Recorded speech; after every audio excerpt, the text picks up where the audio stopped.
प्रणाम। जय जिनेन्द्र। सबसे पहले नमस्कार महामंत्र गिन लेते हैं एक बार और फिर हम क्लास का आज का शुभारंभ करेंगे। सब हाथ जोड़ के आंख बंद करके नमस्कार महामंत्र का स्मरण करेंगे।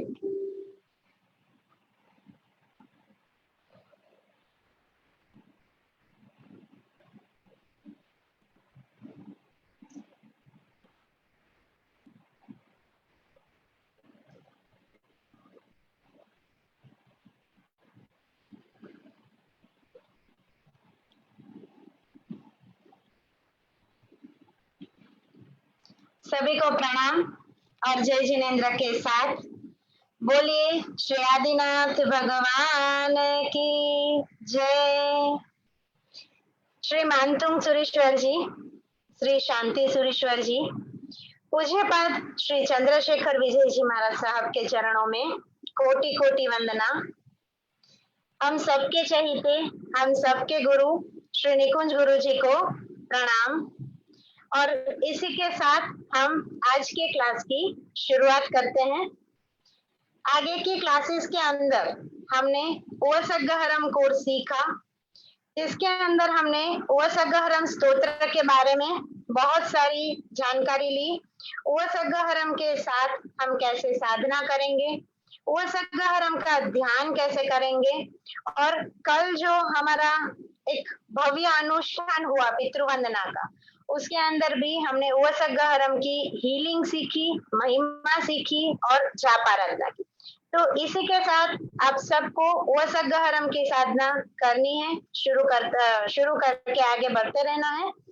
और हम एक अलग विशिष्ट थेरापी के बारे में बात करेंगे, जो बेसिकली थेरेपी बोला जाता है अपने खुद के लिए, आपकी खुद की आत्मा के लिए। जो थेरापी हम लोगों ने डिजाइन की है वो थेरापी आज हम डिस्कस करेंगे, जिसका नाम है फॉरगिवनेस थेरापी, यानी कि क्षमा प्रार्थना और क्षमा भाव थेरेपी। बहुत सारी अलग अलग टेक्निकों को हम सीख रहे हैं, टेक्निकों को हम जान रहे हैं। हमने भक्तामर के 12 डेज के कोर्स के अंदर ऑलरेडी सीखा है कि हीलिंग क्या है, चक्रा क्या होते हैं, ऑरा क्या होती है और हीलिंग एनर्जी से काम करती है। एक बार उसका क्विक रिकैप लेके हम फॉरगिवनेस थेरेपी में जाएंगे, ताकि जो हमारे साथ नए नए लोग जुड़ रहे हैं उन सबको भी ये मार्गदर्शन मिल जाए। तो सबसे पहला चीज है हीलिंग। हीलिंग क्या होता है? तो हीलिंग मतलब कि वर्ल्ड की जितनी भी एनर्जीज है, वो सब एनर्जीज में से सकारात्मक एनर्जी को अपने ऊपर लेना और हमारे अंदर की जो भी नेगेटिव एनर्जीज है, उस नेगेटिव एनर्जी को रिमूव करने का, हटाने का एक साइंटिफिक रास्ता है हीलिंग। हीलिंग बेसिकली शब्द इंग्लिश में बोला जाता है हील, HEAL। हील का मतलब है, H का मतलब है जिसके अंदर हैप्पीनेस। हैप्पीनेस यानी आनंद, खुशी। जिस परम आनंद की हमें खोज है, जिस परम आनंद के लिए हम बहुत सारी ध्यान साधनाएं उपासनाएं करते हैं, तो हीलिंग के H के अंदर ये आता है हैप्पीनेस। सेकंड वर्ड है, कैरेक्टर है E का मतलब होता है एनलाइटन। एनलाइटन यानी कि अपने खुद के सोल की, अपने खुद के आत्मा को हम इतना उन्नत बनाए कि धीरे धीरे हमारे अंदर ए मतलब कि अवेयरनेस आ जाए। अवेयरनेस किस चीज की अवेयरनेस? तो कभी ना कभी, कहीं ना कहीं हमें ये प्रश्न होता है, मैं कौन हूं, मैं कहां से आया, मेरे पास इतनी सारी सुख सुविधाएं क्यों है, कैसे आई, मेरे ऊपर मेरे साथ कुछ गलत होता है, कुछ दुख आता है, कुछ विपदाएं आती है, तो क्यों आई? तो ये सारे जो क्यों का आंसर है, वो आंसर है अवेयरनेस। हमारी जो सोल है, हमारी जो आत्मा है, वो आत्मा पहले से ही कुछ ना कुछ कर्म लेके आई है। जब हम पृथ्वी के ऊपर जन्म लेते हैं तो हमारी आत्मा डिसाइड करती है कि मुझे इस टाइप के सुख चाहिए, मुझे इस टाइप के दुख चाहिए, ताकि मेरे कर्मों की निर्जरा हो। पर धीरे धीरे हम जैसे पृथ्वी के ऊपर आ जाते हैं, हमारी जो ये मेमोरी है वो मेमोरी निकल जाती है और हम फ्रेश शुरुआत करते हैं। तो हम सोचते हैं कि हमारा जो इस जन्म का कर्म है वो ही हम भोग रहे हैं। पर कभी ना कभी ये भी होता है कि हम कहीं ना कहीं किसी के साथ बहुत अच्छे से अटैच हो जाते हैं और कोई व्यक्ति के साथ हम अटैच नहीं हो पाते, कोई व्यक्ति के साथ उसकी बातें हमको क्लिक नहीं होती। क्यों नहीं होती है? कहीं ना कहीं वो जो ऋणानुबंध है ना, वो ऋणानुबंध मिसिंग होता है। तो ये अवेयरनेस हमें हीलिंग से मिलता है।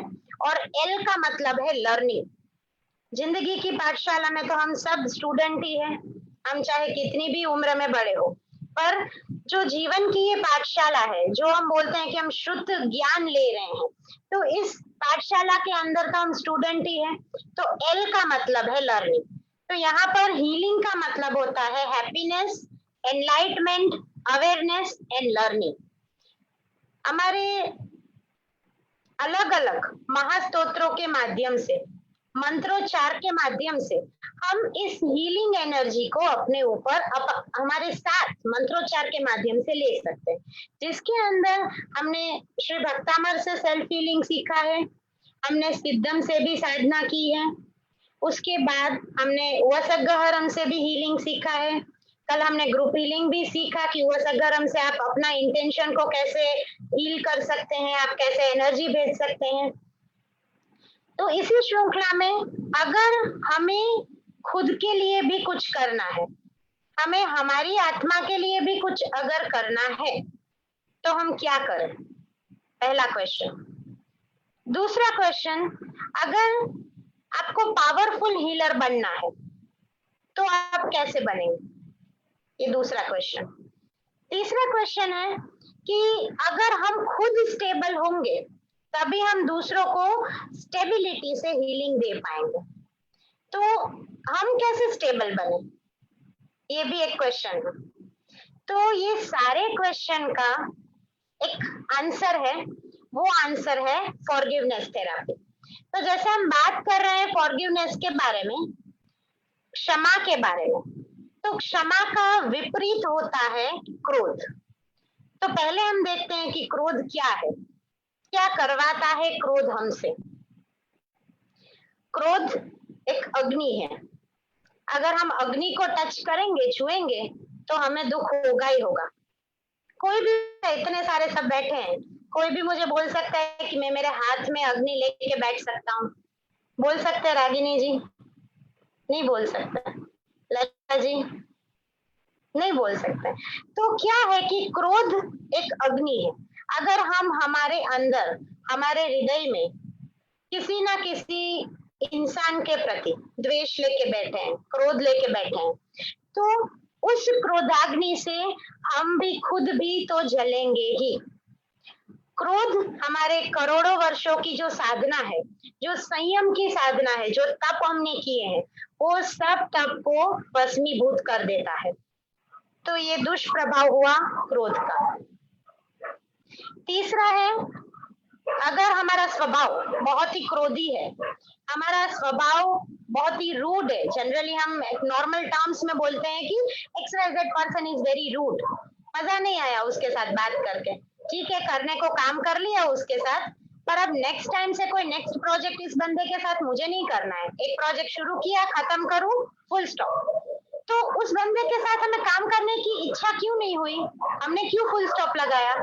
कहीं ना कहीं उस पर्सन की जो क्रोध की ऑरा है, उस पर्सन की जो नेगेटिव ऑरा है, उस ऑरा ने भी हमको टच किया है। इसलिए क्रोध से हमारे जो मित्र होते हैं ना, वो भी शत्रु बन जाते हैं।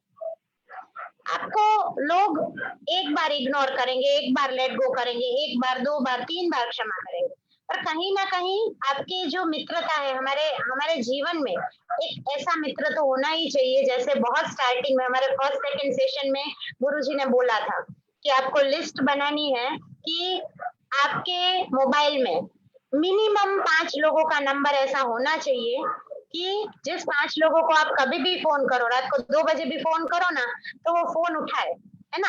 और वो फोन उठा के आपको 2 लाइन ऐसी बोले कि आप बोलो बस मेरा काम हो गया। आप दुखी हो, आप खुश हो, तो भी आपको खुशी भी बांटने के लिए कोई ना कोई बंदा तो चाहिए ना। आज मैंने एक आईफोन खरीदा, मेरे पास कोई है ही नहीं कि मैं बताऊं कि मैंने आईफोन खरीदा, तो इसका कोई मतलब है नहीं है। जो चीज मैंने खरीदा है, मैंने मेरे लिए भले खुशी खरीदी है, और उस खुशी को भी मैं बांटना तो चाहूंगी। तो क्रोध से हमारे जो स्नेही जन है, जो मित्र है, वो शत्रु बन जाते हैं। हेल्थ के ऊपर क्रोध का बहुत ही ज्यादा नेगेटिव इफेक्ट होता है। क्या है हेल्थ के ऊपर नेगेटिव इफेक्ट? तो जितना आप क्रोध करते हैं, आपकी बीपी, हाई बीपी होती जाती है। मतलब ब्लड प्रेशर नॉर्मली भी हमारे शरीर में रहता है, पर हाई बीपी का प्रॉब्लम क्यों आता है कि कहीं ना कहीं हम टेंशन में है, कहीं ना कहीं हम क्रोध में है, कहीं ना कहीं हमारे अंदर कुछ ऐसी भावनाएं छुपी हुई है जिस भावना को हम व्यक्त नहीं कर पा रहे हैं। तो क्रोध से आपकी पाचन शक्ति भी बिगड़ती है। तो जैसे ही पाचन शक्ति बिगड़ेगी, आपका कौन सा चक्र इफेक्ट होगा? मणिपुर चक्र। और मणिपुर चक्र जैसे ही बिगड़ेगा, जो पूरा हमारा पाचन व्यवस्था है, वो पूरा व्यवस्था डिस्टर्ब हो जाएगा। सो क्रोध से पाचन शक्ति के ऊपर भी बहुत खराब असर होता है। क्रोध से हमारी मेंटल पावर डाउन हो जाती है, और बोल सकते 0% भी हो जाती है, क्योंकि हमारी जो याद रखने की क्षमता है, हमारे जो न्यूरॉन सेल्स है, जो ब्रेन सेल है, इस ब्रेन सेल के अंदर ऐसी पावर है कि आप जितना सबके साथ प्यार से बात करोगे ना, उतने आपके ब्रेन के सेल भी डेवलप होते जाएंगे। धीरे धीरे आपका मेमोरी इतना शार्प हो जाएगा कि आपको 25 साल पहले की भी अच्छी बात याद होगी। तो क्रोध से आपको आपके दिमाग की शक्ति क्षीण नहीं करना है, जो कि होता है क्रोध करने से। क्रोध वैसे तो किसी को भी प्रिय नहीं होता है, और क्रोध से लाभ तो बहुत कम होता है। आप कोई बड़ी कंपनी में बॉस हो, आपने क्रोध करके आपके नीचे के 10-15 एम्प्लॉय से कुछ काम करवा लिया, एम्प्लॉय ने काम भी कर दिया, ठीक है, हो गया। आपको ये लाभ हुआ, ये फायदा हुआ, पर ये खाली 5 से 10% हम बोल सकते कि फायदा है, बाकी तो कोई फायदा क्रोध से होता नहीं। तो क्रोध रूपी शत्रु को जीतने के लिए हमारे पास कौन सा पावरफुल वेपन है, कौन सा पावरफुल शस्त्र है? तो वो शस्त्र है क्षमा। क्षमा का शस्त्र जितना हम धारण करेंगे, एक बोलते ना कहावत है कि कम खाना और गम खाना। कम खाने से क्या होगा? आपकी बॉडी फिट रहेगी, सही है। और गम खाने से, लेट गो करने से क्या होगा? अंदर अंदर झगड़े नहीं होंगे, घर में जो सास बहू के झगड़े होते हैं वो झगड़े नहीं होंगे, छोटी छोटी बातों में मनमुटाव हो जाता है, छोटी छोटी बातों में ऐसा हो जाता है कि भाई भाई बात नहीं करते हैं, बिजनेस में कहीं ना कहीं जुड़े हुए हैं, और कुछ घर में ऐसा झगड़ा हो गया कि उसका इफेक्ट सीधा बिजनेस के ऊपर जाता है, और कहीं ना कहीं हमें आर्थिक भी हानि होती है। तो ये सब चीजें नहीं होगी अगर हम गम खाएंगे। तो अगर हमें जीवन में ठोकर नहीं खानी है, तो हमें क्रोध से बचना ही है। तो इस जीवन की ठोकर से बचने के लिए, क्रोध से बचने के लिए, आज हम पूरा सीखेंगे कि फॉरगिवनेस थेरेपी क्या है, फॉरगिवनेस थेरेपी कैसे काम करती है, और सबसे बड़ी बात मैं यहाँ पर बोलूंगी हर एक हीलर्स के लिए, जितने भी लोग आज 420 लोग जूम पे, और जितने भी लोग मुझे फेसबुक से देख रहे हैं, सबको बोलूंगी फॉर ईच पर्सन, आपके खुद के आत्मा की उन्नति के लिए ये स्पेशली डिजाइंड थेरेपी है। इससे आपको हीलिंग खुद को करना है, खुद की आत्मा को हील करना है, खुद के कर्मों की निर्जरा आपको फॉरगिवनेस थेरेपी से करनी है। जितना जितना मैंने क्वेश्चन बोला था कि आप अपना हीलिंग पावर कैसे बढ़ाएंगे, उसका एक आंसर तो है कि ध्यान करेंगे, है ना? ध्यान से आपके अंदर बहुत सारे पॉजिटिव वाइब्रेशंस आते जाएंगे, धीरे धीरे आप एक लेवल पर पहुंच जाएंगे। दूसरा इसका आंसर है कि जितनी आपकी आध्यात्मिक उन्नति होगी उतना आपका हीलिंग पावर भी बढ़ेगा। जो चीज आप सोचोगे ना वो चीज आपके सामने आके खड़ी होगी। किसी ने सोचा कि आज मुझे मेरे बिजनेस में 1 लाख रुपीज कुछ ना कुछ करके 1 लाख रुपीज लेकर ही घर पे जाना है, तो वो 1 लाख भी आप लेके जा सकते हो। कब? जब आप आध्यात्मिक रूप से बहुत ही ज्यादा स्ट्रांग हो। आपकी जो आध्यात्मिक शक्ति है वो आध्यात्मिक शक्ति ही आपको उन्नति के शिखर पर ले जाती। तो फॉरगिवनेस थेरापी के अंदर पहले हम सीखेंगे कि हमारे जैन धर्म के अंदर एक बेस्ट क्रिया दी हुई है जो हम सब करते हैं। हम सब करते हैं, कहीं ना कहीं से हम वो टाइम तो निकालते ही हैं और वो क्रिया हम करते ही हैं।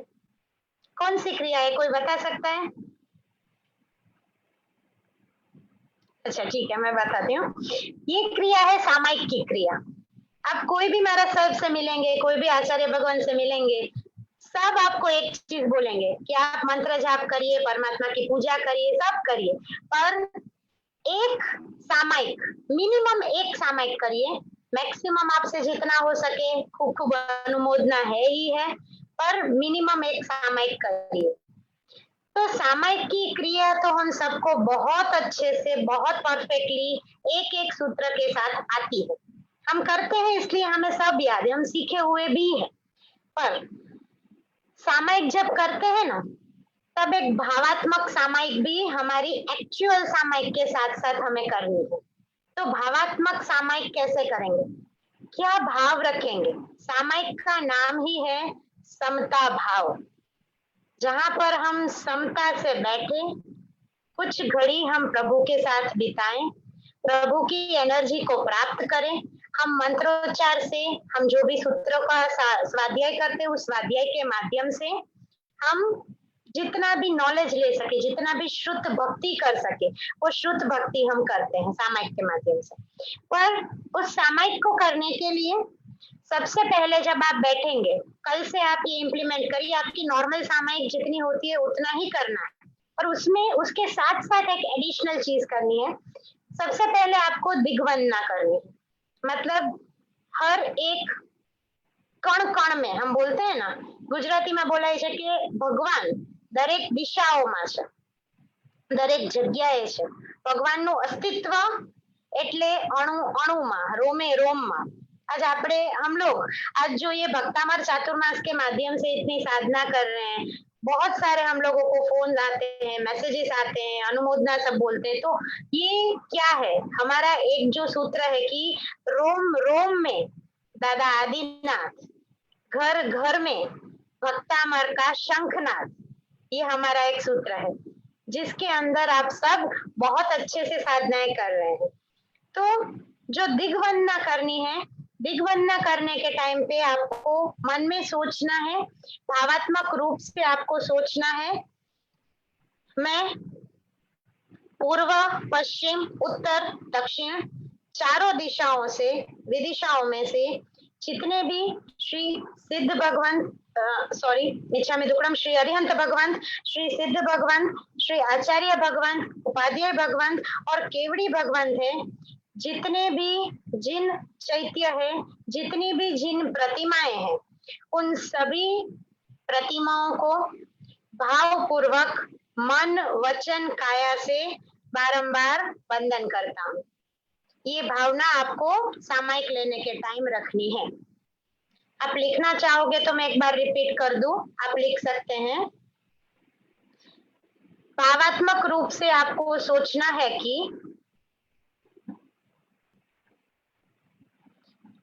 पूर्व, पश्चिम, उत्तर, दक्षिण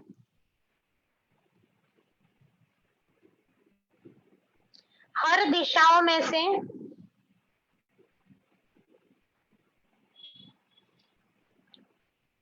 हर अरिहंत परमात्माओं को, सिद्ध भगवंतों को, आचार्य उपाध्याय साहू भगवंतों को, और केवड़ी भगवंतों को, जितने भी जिन चैत्य हैं, सभी जिन चैत्यों को, जिन प्रतिमाओं को मन वचन काया से मैं बारंबार वंदन करता हूँ या वंदन करती हूँ। ये आपको एक बार भावना लेनी है, सोचना है मन में। फिर आप जैसे आप विधिवत सामायिक लेते हैं, शास्त्रोक्त विधि से जैसे हम सामायिक करते हैं, सामायिक ले लेना है।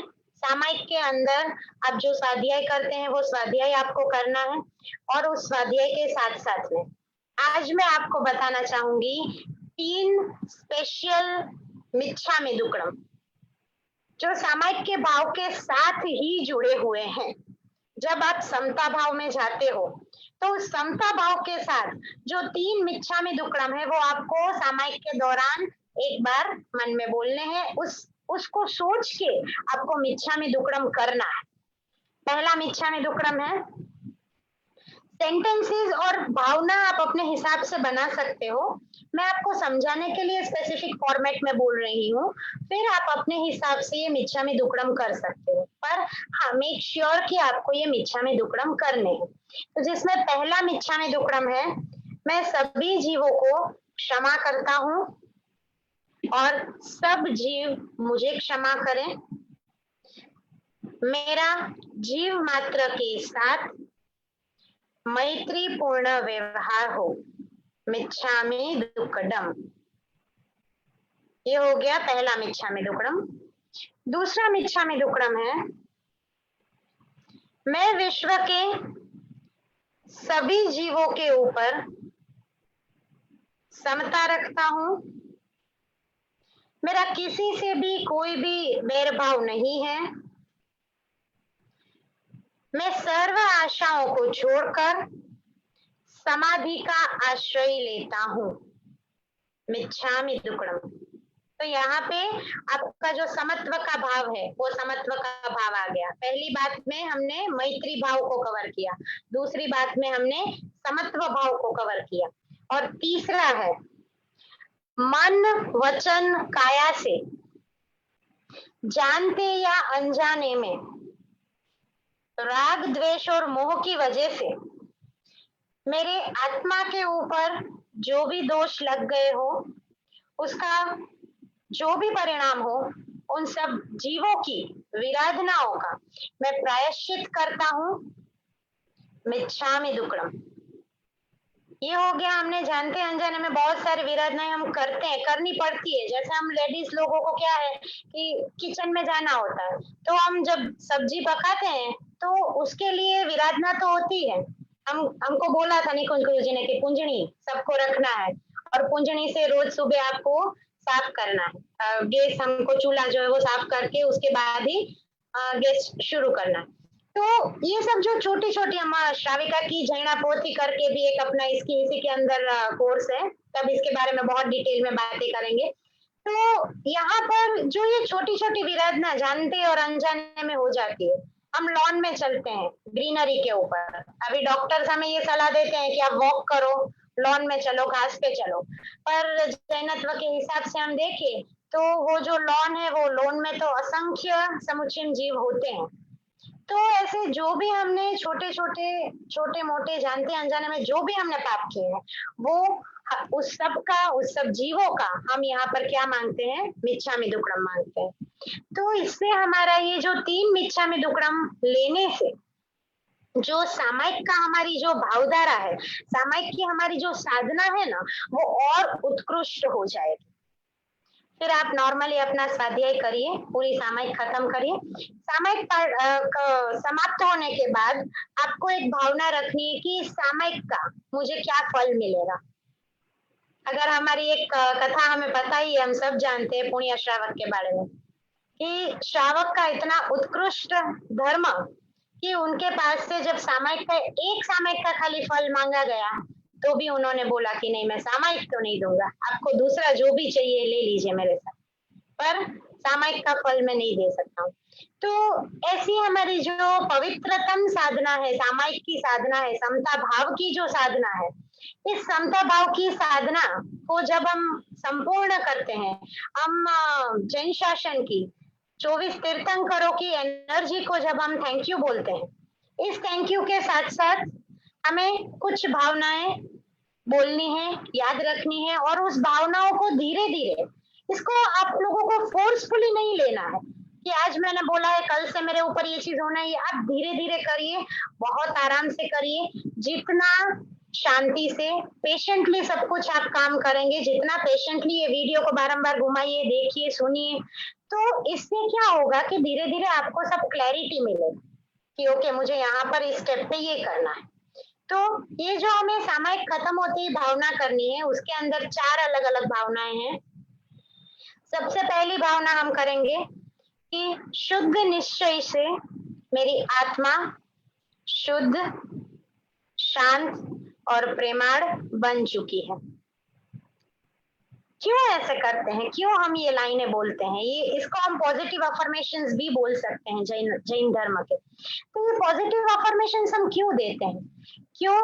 क्योंकि हमारी जो साधना है, हमें जो आत्मोन्नति करनी है, उस आत्मोन्नति का हमारा जो लक्ष्य है, उस लक्ष्य को प्राप्त करने के लिए, परम पद को प्राप्त करने के लिए मारे त्रीजा भवे मोक्ष जाऊ छे, मोक्षगामी थाऊ छे। तो ये जो मोक्ष जाने की हमारी जो एक जिजीविषा है, हमारी जो एक अदम्य झंखना है, इस अदम्य झंखना का ये पहला लाइन है कि मेरी आत्मा, आत्मा को कैसी बोला है शास्त्रकारों ने, तो आत्मा मेरी कैसी हो चुकी है, शुद्ध हो चुकी है, शांत हो चुकी है और प्रेमाळ हो चुकी है। जितना जितना जितना आप प्रेमाळ होते जाओगे ना, ऑटोमेटिक आपके आजू बाजू की पूरी सिचुएशन भी चेंज होती जाएगी, पॉजिटिविटी मिलती जाएगी, और आप उन्नत होंगे होंगे और होंगे ही, ये 100% गारंटी। दूसरा है, मैं हर प्रकार के विभावों से, अभावों से मुक्त हो चुका हूँ और मैं ज्ञायक स्वभावी आत्मा हूँ।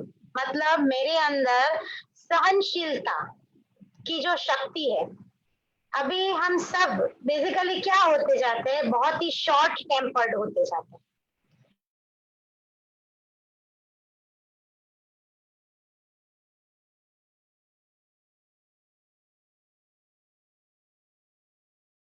तो इस टाइम पास की वजह से क्या होता है कि हमारे अंदर की जो कुछ ना कुछ लालसाएं है ना, वो जागृत हो जाती है।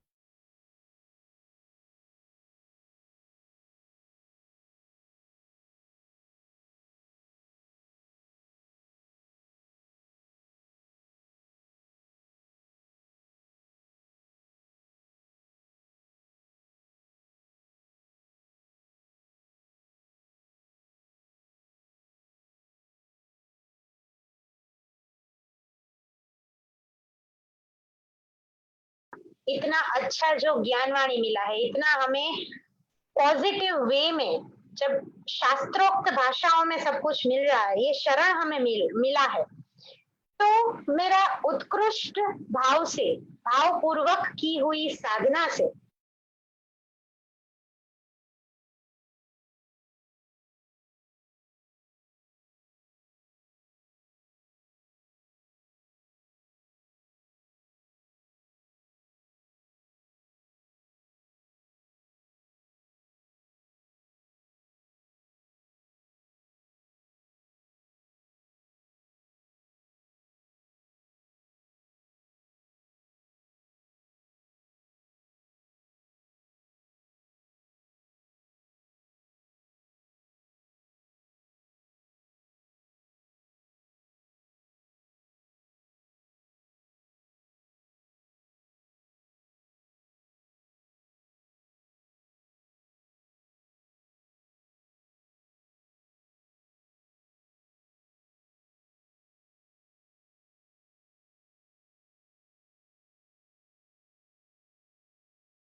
Hello, am I audible to all? सबको सुनाई दे रहा है? नेहा बेन सुनाई दे रहा है? नीता बेन? ठीक है, ओके। सॉरी, कुछ यहाँ पर मेरा इंटरनेट डाउन हो गया, इसलिए बीच में से थोड़ा सा वॉइस कट गया।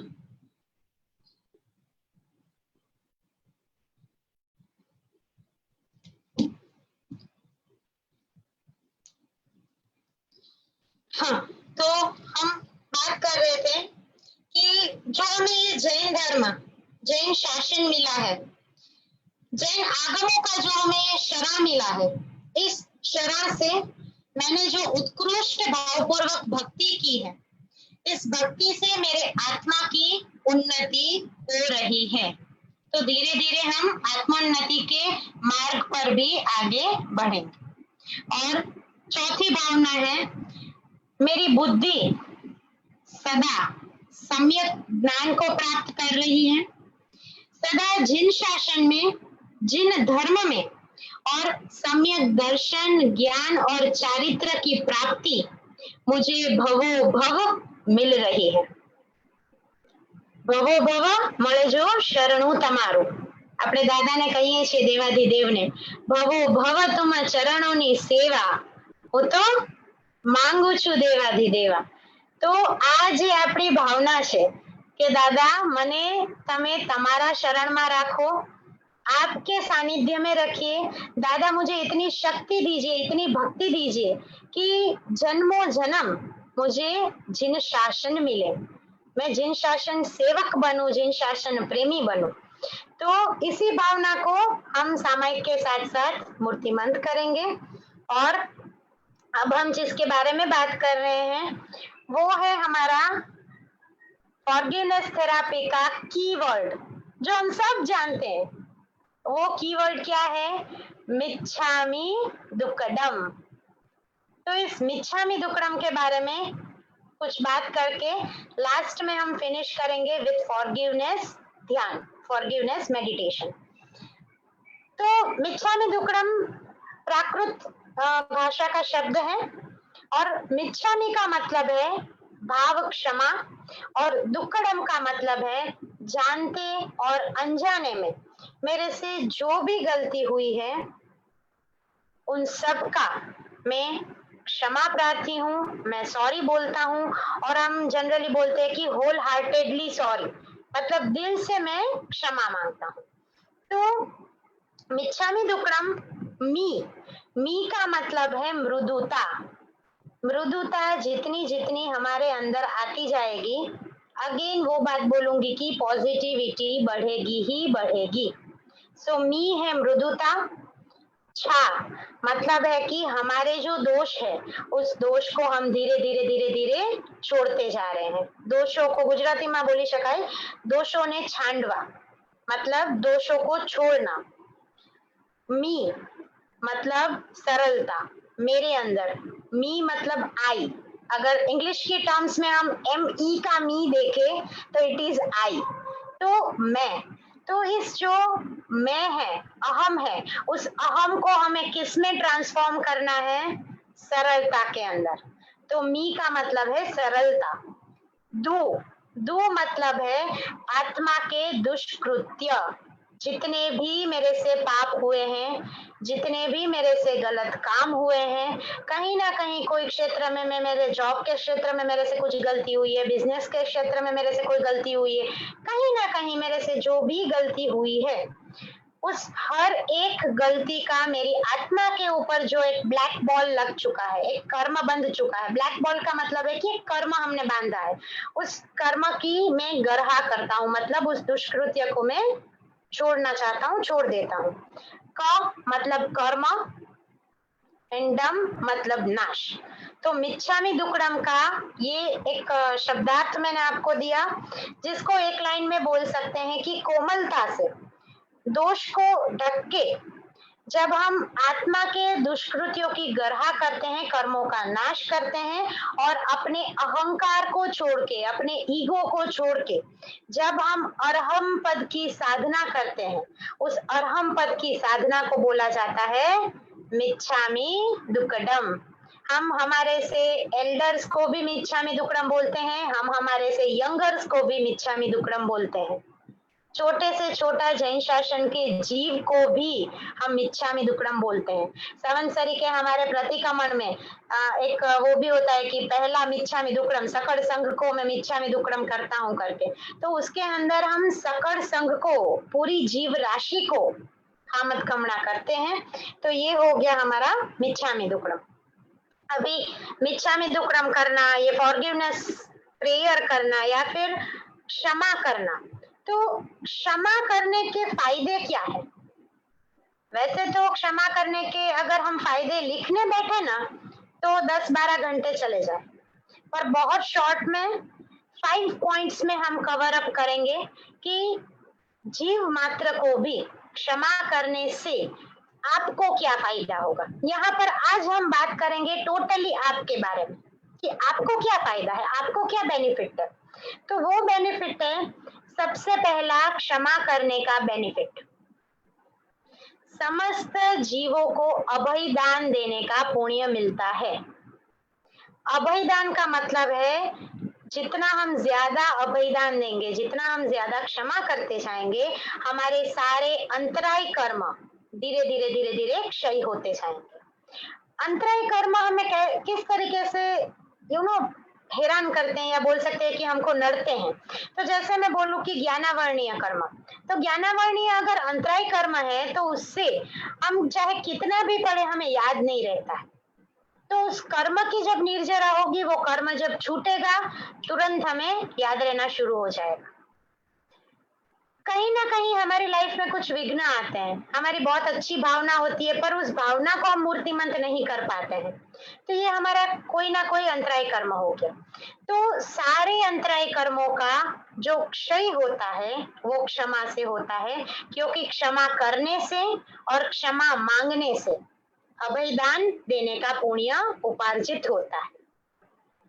दूसरा है हमारे आत्मा की शुद्धि होती है, मतलब जिसको हम हीलिंग की टर्म्स में बोल सकते हैं, cleansing process of the soul. Soul का क्लींजिंग प्रोसेस, क्लीन करना। हीलिंग की टर्म्स के अंदर हम चक्रास को भी क्लीन करते हैं। तो चक्रास को क्लीन करने का क्या मतलब है कि चक्र में से सातों के सातों एक एक एक एक चक्र में से नेगेटिविटी को हटा के पॉजिटिविटी डालना, उसको बोला जाता है क्लेंजिंग प्रोसेस। तो यहाँ पर इसके अंदर जब हम किसी को क्षमा करते हैं या क्षमा मांगते हैं, क्षमा मांगते हैं ना, तो हमारा हृदय हल्का हो जाता है कि हाँ ठीक है, मेरे से गलती हुई है, I accept, I am sorry.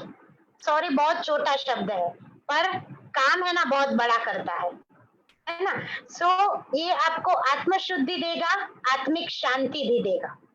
तीसरा है हमारे अंदर मैत्री भाव की उत्पत्ति होती है, मतलब जैसे जैसे हम सबको क्षमा करते जाएंगे तो ऑटोमेटिक जीव मात्र के प्रति हमारा जो प्यार है ना वो बढ़ता जाएगा, और जैसे जैसे हमारा प्यार बढ़ता जाएगा लोगों के प्रति, छोटे से छोटे जीव के प्रति हमारी मैत्री भावना साकार होती जाएगी, हमारा हृदय दया करुणा प्रेम भाव से भरता जाएगा। चौथी उपलब्धि है कि हमें हर प्रकार के विघ्नों से, हर प्रकार की बाधाओं से मुक्ति मिलती है।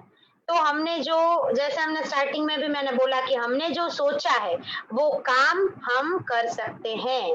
हमने अगर निश्चय किया है कि मुझे ये करना है तो हम करेंगे। जैसे हमारी टीम का, निकुंज गुरु जी का एक निश्चय है कि मुझे 1000 भक्तामर हीलर बनाने हैं, तो उस 1000 भक्तामर हीलर को बनाने की साधना में अब सब जुड़ चुके हैं। तो ये हमारा जो एक दृढ़ निश्चय है, उस निश्चय को हम मूर्तिमंतता इस क्षमा की भावना से दे सकते हैं। और फोर्थ पॉइंट है हमारे अंदर विनय गुण की उत्पत्ति होती है, मतलब हम विनयवान बनते हैं, विनयशाली बनते हैं। हमारा ईगो, क्योंकि हम क्षमा कर देते हैं, हमारे अंदर ईगो खत्म हो जाता है, ईगो नष्ट हो जाता है। जो कैपिटल आई लिखते हैं ना वो धीरे धीरे स्मॉल आई हो जाता है। एक बात मैंने कहीं पे सुनी थी कि किसी ने अपना नाम लिखा और आई करके कुछ लिखा, तो उसके साथ जो एक भाई थे उन्होंने बोला कि तुमने आई लिखा है ना, तो इंग्लिश का रूल है कि it should be in capital. I always comes in capital. Wherever you are representing yourself or wherever you are representing any other way, पर I जब लिखेंगे, आप अपने बारे में बात कर रहे हैं तो I कैपिटल ही करेंगे. ये एक रूल है इंग्लिश का, राइट? तो वहां पर वो भाई ने स्मॉल में आई लिखा. तो उनसे पूछा गया कि आपने क्यों स्मॉल में आई लिखा. तो उन्होंने बोला, वो भी एक संत थे, तो उन्होंने बोला कि मैं अगर स्मॉल में आई लिखूंगा इट मीन्स कि मेरा ईगो नील है, जीरो है. तो जैसे जैसे हम क्षमा भावना में बहते जाएंगे वैसे वैसे हमारा जो कैपिटल आई है वो कैपिटल आई धीरे धीरे धीरे स्मॉल आई होता जाएगा, अपने आप हो जाएगा, हमें करना नहीं पड़ेगा. तो ये हमने बहुत सारी बातें कर ली क्षमा के बारे में, हमने एक सम्यक सामायिक के बारे में बात की, और अब अंत में हम 10 मिनट फॉरगिवनेस का ध्यान करेंगे. तो इसके लिए आप सब एकदम शांति से बैठ जाइए. जैसे दो दो तीन तीन लोग बैठे तो आप सब एकदम थोड़े से दूर दूर बैठ जाइए. नोटबुक पेन सब कुछ साइड में रख दीजिए. बहुत आराम से सेट हो जाइए.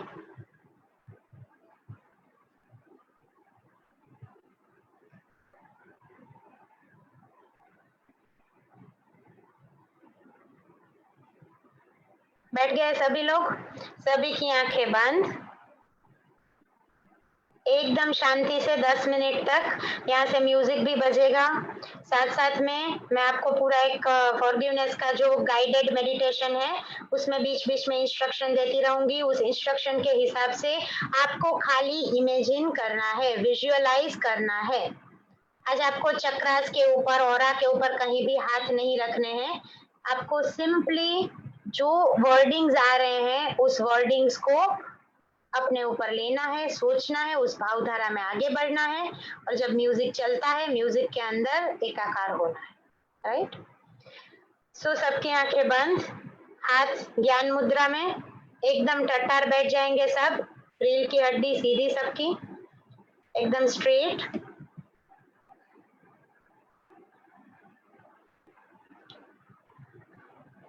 ओ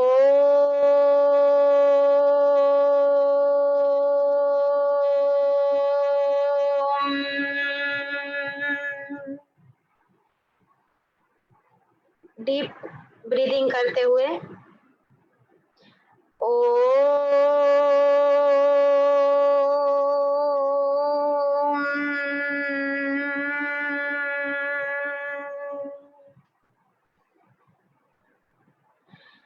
एक बार फिर से गहरी सांस लेते हुए ओ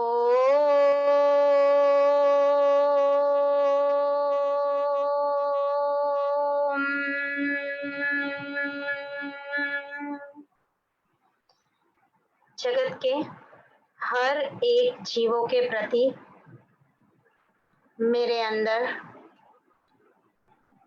अनंत करुणा आ रही है, अनंत क्षमा आ रही है.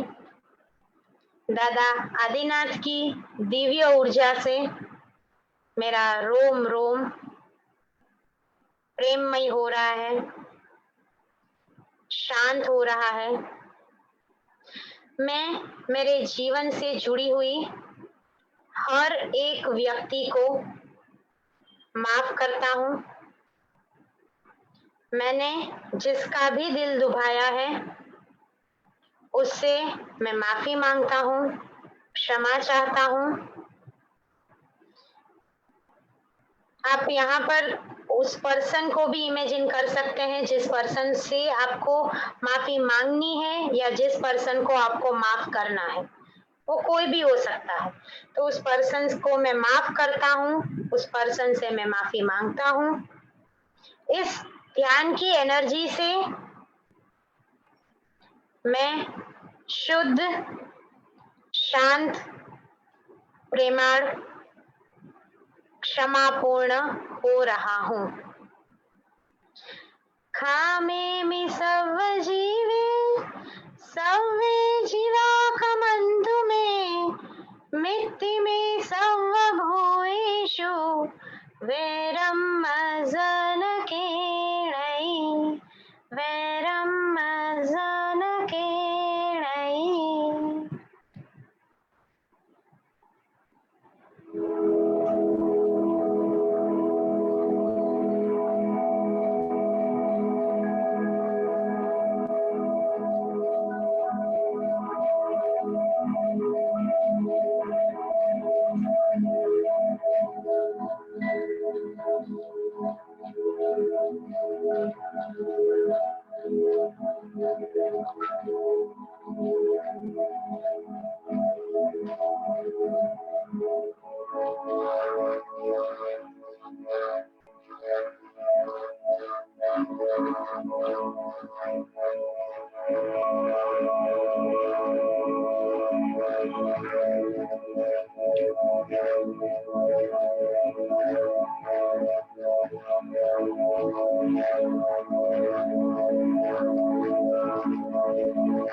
हे वितरागी, आपकी कृपा से मैं शेठ जगड़ूशा जैसा दानवीर बन रहा हूँ।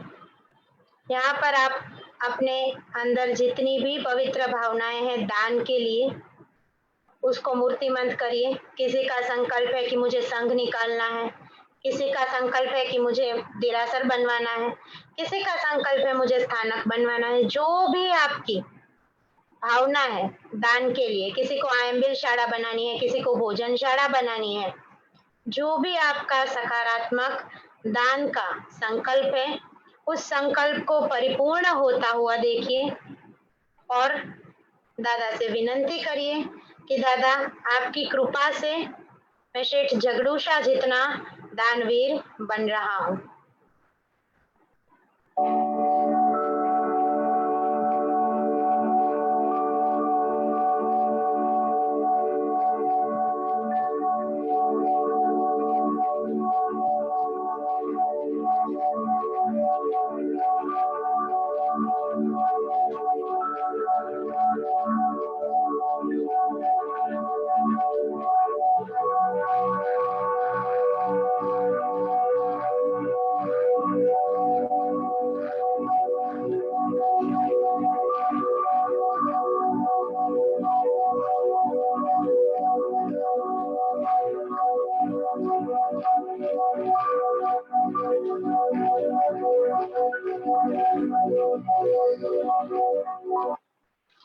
हे परमात्मा, आपकी करुणा से मैं धन्ना अणगार जैसा तपस्वी बन रहा हूँ। बहुत सारे लोगों की ऐसी विश है कि मैं बड़े बड़े तप करूं।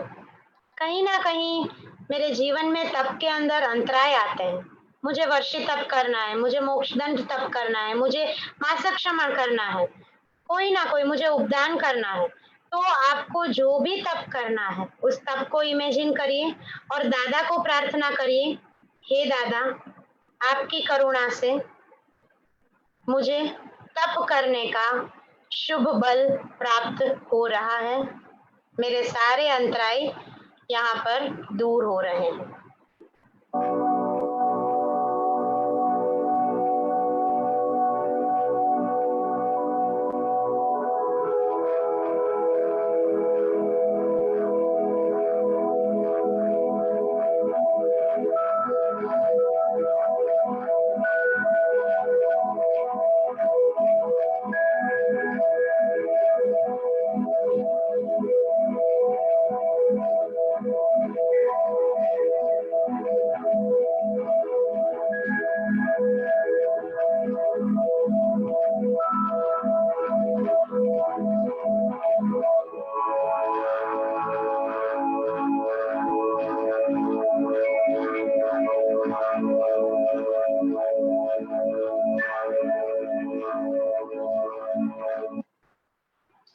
हे प्रभु, आपकी दया से मेरे अंदर विजया शेठ शेठानी जैसा ब्रह्मचर्य आ रहा है।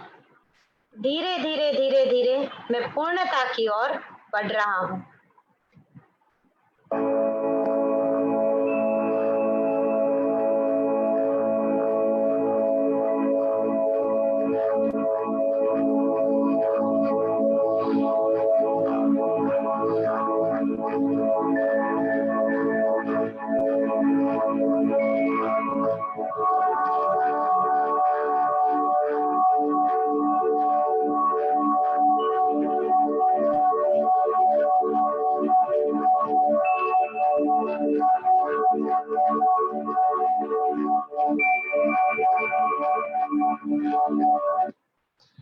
हे परम कृपाणु परम पिता, आपके सानिध्य से मैं गौतम गणधर जैसा विनयवान बन रहा हूँ, श्रद्धावान बन रहा हूँ।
हे करुणा निधान, आपके प्रभाव से मैं मंत्री पेथरशा जैसी साधर्मिक भक्ति की भावना वाला बन रहा हूँ।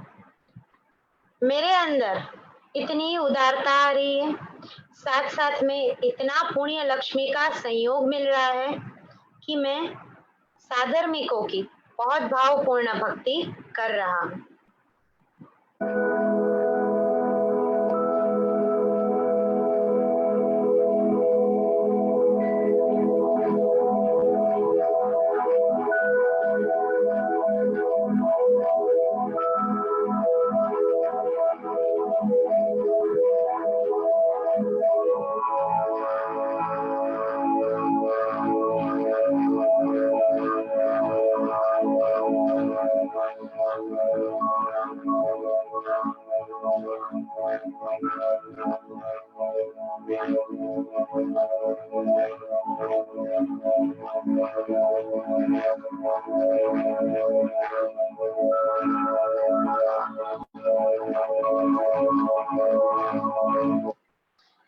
हे करुणा निधान, आपकी ऊर्जा से मैं पुण्य श्रावक जैसा संतोषी बन रहा हूँ, उत्तम श्रावक बन रहा हूँ।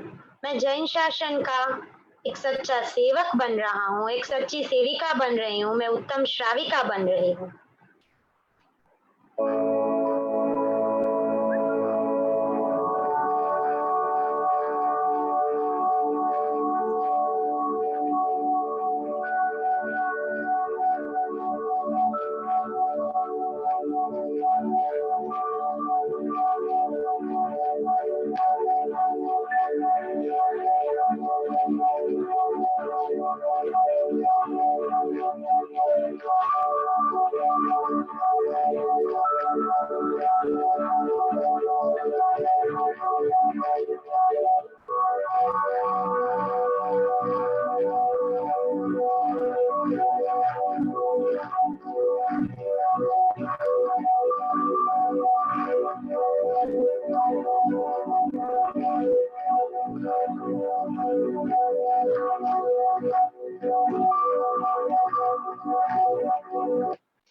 हे दयानिधि, आपके आशीर्वाद से मेरे अंदर खंदक मुनि जैसी उत्तम क्षमा भावना प्रकट हो रही है। मैं संपूर्ण शांत बन रहा हूँ, मैं सबको क्षमा कर रहा हूँ और क्षमा करने की मेरी हिम्मत, मेरी ताकत 100 गुना बढ़ गई है।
खामे मी सर्व जीवे सर्वे जीवा खमन्तु मे मित्ति मे सर्वभूतेषु वैरं मसनकेणै वैरं मसनकेणै वैरं मसनकेणै अणु परमाणु शिव बनी जाओ आखा विश्वनु मंगल थाओ सर्वे जीवो मोक्षे जाओ अरहम मैया अमृत पो अरहम मैया अमृत पो अरहम मैया अमृत पो।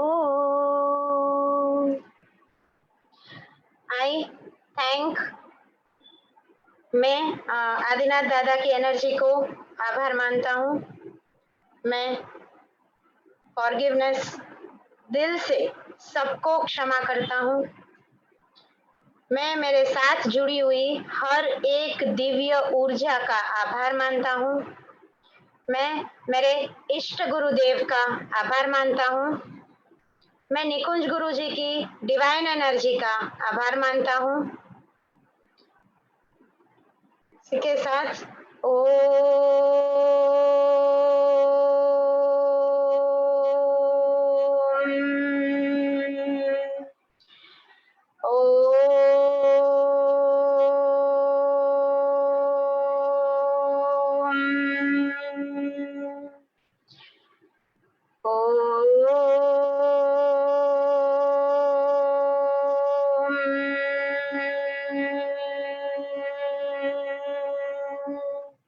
अब बहुत शांति से हाथ को इसे रब करते हुए धीरे धीरे एनर्जी क्राउन चक्र से सहस्त्रार चक्र से लेते हुए पूरे बॉडी में आराम से पुट करिए।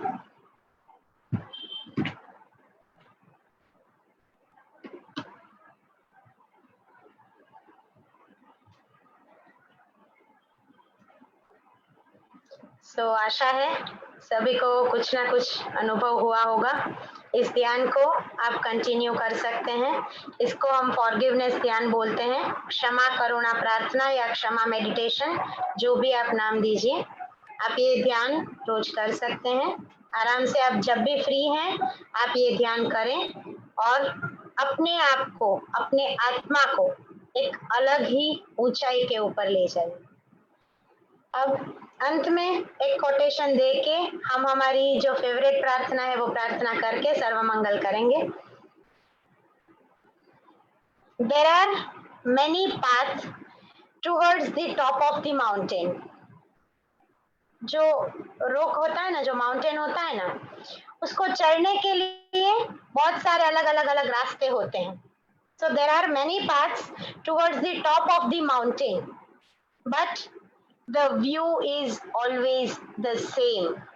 आप एक रास्ते से जाओ कि दूसरे रास्ते से जाओ, but when you are reaching to that peak of the mountain and when you see down, that view is always same.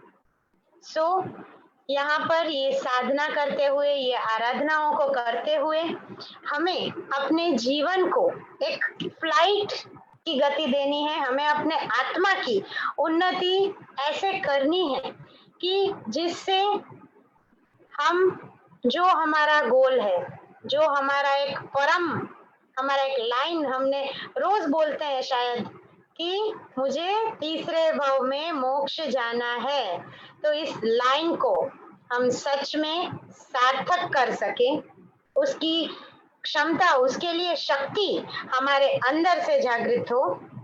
इसी के साथ हमारा यहाँ पर फॉरगिवनेस थेरापी खत्म होता है। अंत की 2-3 मिनट के अंदर लास्ट टाइम का हमारा जो क्विज था, उस क्विज के विनर्स को घोषित कर देते हैं। क्विज के बारे में कंफ्यूजन है कि जो जूम वाले लोग हैं वो आंसर कैसे देंगे। यहाँ पर मैं क्लियर करना चाहूंगी कि जूम पर भी जो लोग जुड़ते हैं उनको भी फेसबुक में लाइव खत्म होने के बाद फेसबुक में जाके फेसबुक में ही आंसर लिखना है। कमेंट के अंदर आपको आंसर लिखना है, नाम लिखना है, आपका सिटी लिखना है और वीडियो को आपको आपके प्रोफाइल के अंदर शेयर करना है। ठीक है। सो लास्ट टाइम का हमारा जो 7 जुलाई को क्वेश्चन था उसका आंसर है सर्प। प्रभु पार्श्वनाथ का लंचन है सर्प, ऑप्शन ए। और 3 भाग्यशाली विजेता हैं, जिसमें फर्स्ट है श्री नरेंद्र सिंह कोठारी, कानपुर। First winner Shri Narendra Singh Kothari, Kanpur. दूसरे विनर हैं श्री नमिता जी साबद्रा, मुंबई। श्री नमिता जी साबद्रा, मुंबई। और थर्ड विनर है श्री हितेश माहेश्वरी जी, मुंबई। श्री हितेश माहेश्वरी जी, मुंबई। तो ये 3 लोग मुझे व्हाट्सएप पर शेयर किया हुआ फोटो भेज के अपना पेटीएम नंबर भेजेंगे। कल शाम के 5 बजे तक में कभी भी भेज दीजिएगा। उसके बाद और आज का क्विज, आज का क्वेश्चन फटाफट से ले लेते हैं।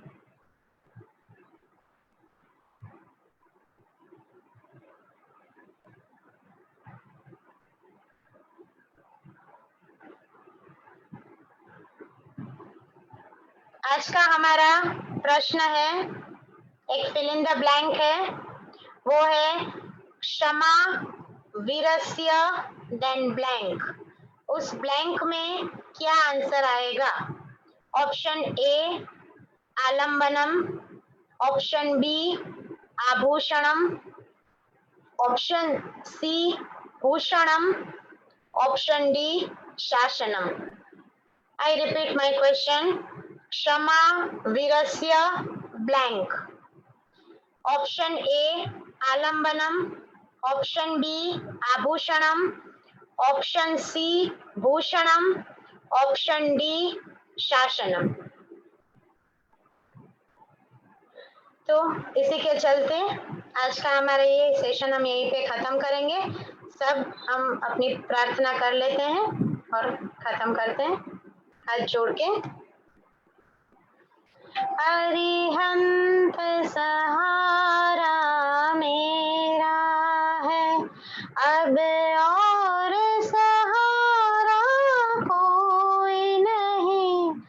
अरिहंत सहारा मेरा है, श्री सिद्ध सहारा मेरा है, अब और सहारा कोई नहीं। अब और सहारा कोई नहीं। आचार्य सहारा मेरा है, आचार्य सहारा मेरा है, अब और सहारा कोई नहीं। उपाध्याय सहारा मेरा है, उपाध्याय सहारा मेरा है, अब और सहारा कोई नहीं। अब और सहारा कोई नहीं। सर्व साधु सहारा मेरा है, अब और सहारा कोई नहीं। अब और सहारा कोई नहीं। जैन धर्म सहारा